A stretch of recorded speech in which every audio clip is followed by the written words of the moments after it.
I try to be objective with all of my sports coverage, and listen, Jacy Sheldon objectively should be suspended for this play. I just don't know in what world, in what universe you watch that play back. The noise is deafening, and the tension is erupting throughout the entire WNBA community. Fans have hit their breaking point. The latest flashpoint?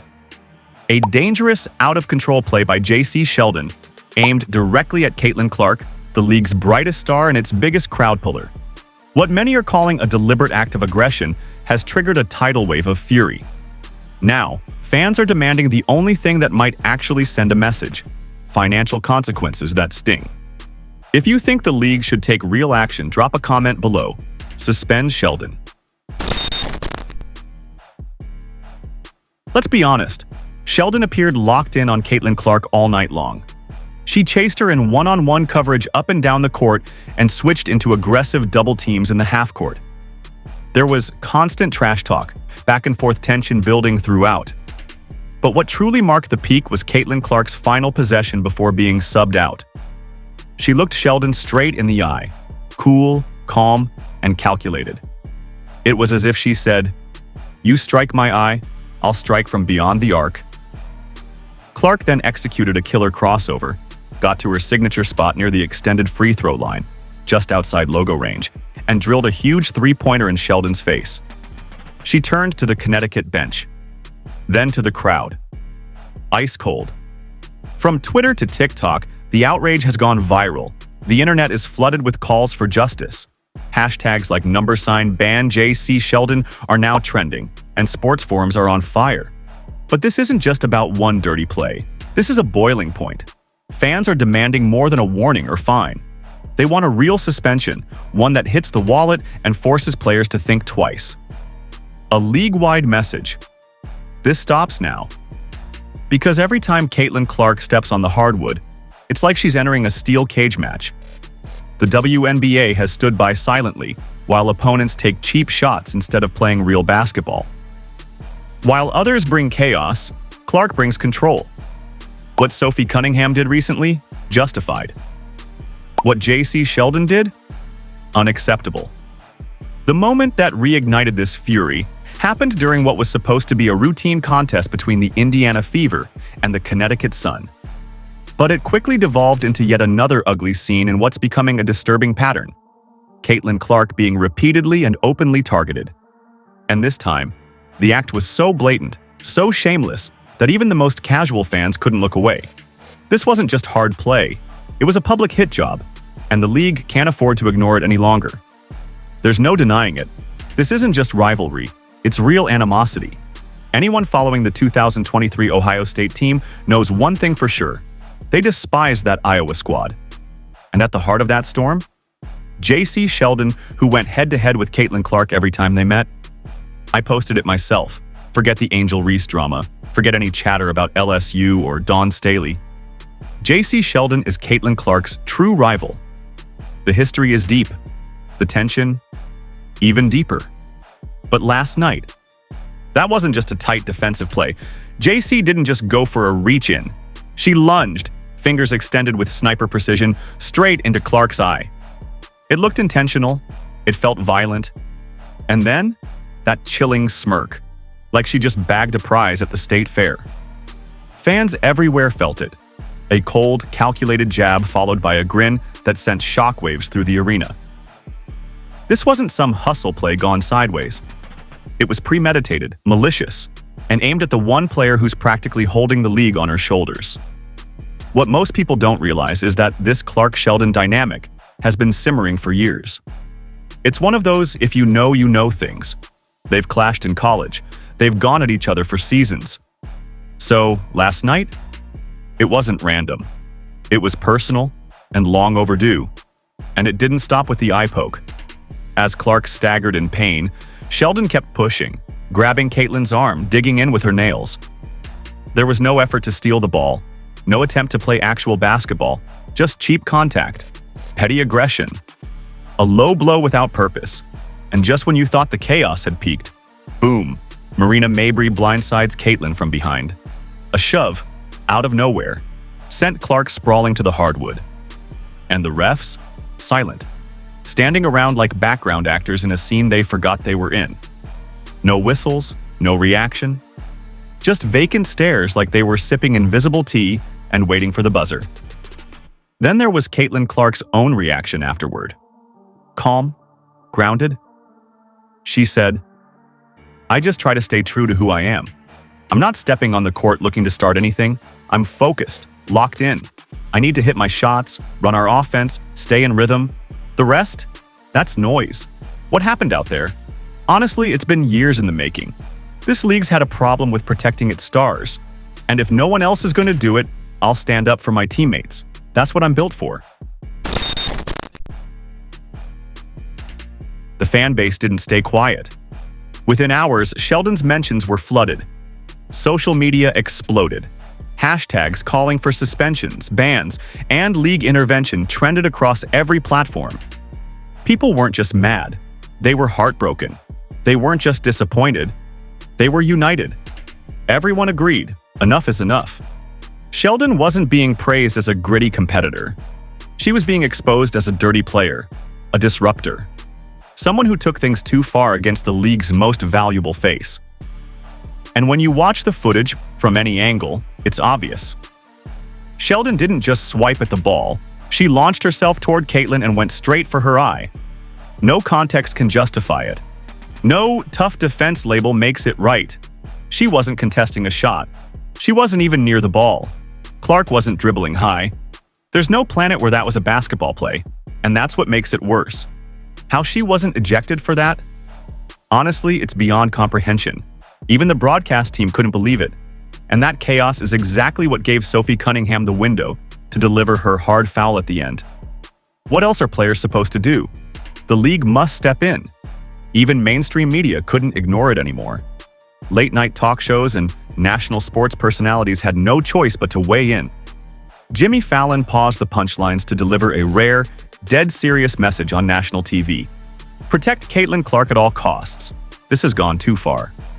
Meanwhile, Barstool Sports' Dave Portnoy didn't hold back, torching the Connecticut duo. He flat-out called Jacy Sheldon and Marina Mabrey jealous loser punks who belong in a rec league, not a professional arena alongside someone like Caitlin Clark. When that kind of outrage starts trending, it's because the public sees something deeply wrong, and they saw it clearly. Someone said, "Let's stop the fighting." But they weren't talking about the WNBA, because right now, it looks like a street brawl. What is happening? Why won't anyone protect Caitlin Clark? But to really grasp why this moment struck such a nerve, you need to understand who Caitlin Clark truly is. She's not just a phenomenal player, she's the financial lifeline of the league. According to Dr. Ryan Brewer, a finance professor at Indiana University Columbus, Clark generated a staggering 26.5% of all WNBA-related economic activity during her rookie season. That's more than a quarter of the league's revenue.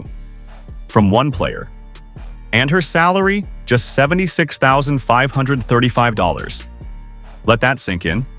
Dr. Brewer predicts that Caitlin Clark could single-handedly generate nearly $1 billion in economic value for the WNBA in 2025. No exaggeration, no marketing fluff. That's a billion with a B. So when she's being assaulted game after game and officials do nothing, that's not just careless. It's insane. It's business suicide. Honestly, just bring her to the NBA already, because the WNBA referees clearly won't lift a finger. She's out there on her own and nobody has her back. What happened last night? That was malice at the Palace Energy. Where were the hands? Where was the fire? How does someone get poked in the eye, slammed to the floor, and still get hit with a technical foul? And her teammates? Just standing there? Like they'd seen it all before? Like, yeah, we know. They're targeting her. It's what they do. Even fans watching at home were shocked. Wait, how is no one stepping in? How are they letting this happen? How is she still unprotected? And it's true. There are other stars in the WNBA, big names, talented players, but none of them are treated with the hostility Caitlin Clark faces night after night. If the league lets this continue, it's going to backfire. Hard. The numbers, the TV deals, the sponsors, they're all tied to her. Lose Clark, and you might just lose the golden era the WNBA's been chasing for decades. Because when a player holds that much influence, when she boosts ticket sales, ratings, merchandise, and brand deals, you do not allow her to be targeted without massive consequences. That's not just poor management. It's a complete collapse of leadership. If this were any other league, NBA, NFL, even college ball, there'd be immediate action, fines, ejections, suspensions, league-wide statements by morning. Instead, Caitlin Clark is hunted on the hardwood while the referees look the other way. The league office, quietly filing papers, hoping it blows over. The WNBA's response to the Jacy Sheldon incident has fans in disbelief. Sheldon got hit with a flagrant one. That's it. A mild warning for what many call an intentional attack on the face of the league. And Sophie Cunningham, the only player who dared to step up and defend Clark, was slapped with a flagrant 2, plus an extra fine.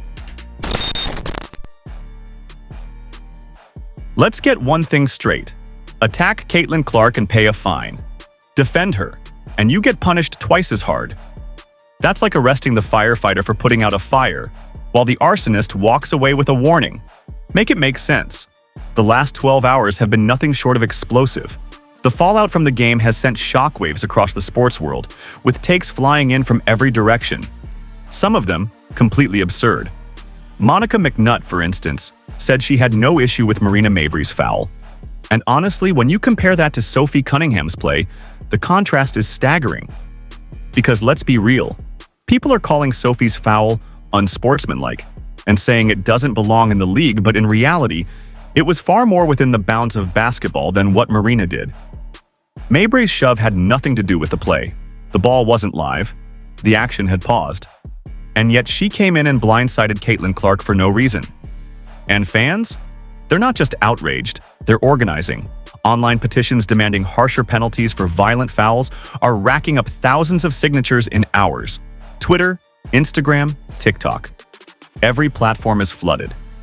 But this isn't just venting anymore. Fans are coming with solutions. They're demanding real consequences, like fines in the tens of thousands. Not a few $100s. We're talking a full month's salary, at minimum. Some are even suggesting a portion of the fine go directly to Caitlin Clark as restitution for the repeated physical targeting she's had to endure. And honestly, that argument holds weight. What if that eye poke had done lasting damage to her vision? The WNBA wouldn't just be down a rising star, they'd be losing millions in revenue. Because Caitlin Clark isn't just a player. She's a machine for ticket sales, a ratings magnet, and a walking merchandise explosion. Every time she touches the court, arenas sell out, TV viewership spikes, and entire cities profit. She's the kind of force you can't fake, and yet the league is treating her like she's disposable. Let's be absolutely clear. Caitlin Clark is a generational talent. She was an icon in college, and now she's taking over the WNBA, and doing it at a level well above most of her peers. And yet, the league continues to allow her to be beaten up game after game. Reckless fouls, cheap shots, targeted eye pokes. It's not just happening once, it's become a pattern. Need proof? Let's talk numbers. The Indiana Fever's valuation skyrocketed from $90 million to $340 million in a single year. And who was responsible for that boom? Caitlin Clark. Let that figure marinate. Now, imagine this. Jacy Sheldon's punishment for targeting a billion-dollar asset? A minor fine, pocket change. That's not just disrespectful. It's negligent, reckless, and dangerously short-sighted. And the conversation has evolved. Fans aren't just calling for Sheldon's suspension anymore. They're demanding that Clark receive direct financial compensation for the punishment she's endured. And they're not wrong. Clark's base salary? Just $78,000. Her estimated impact on league revenue? Approaching $1 billion.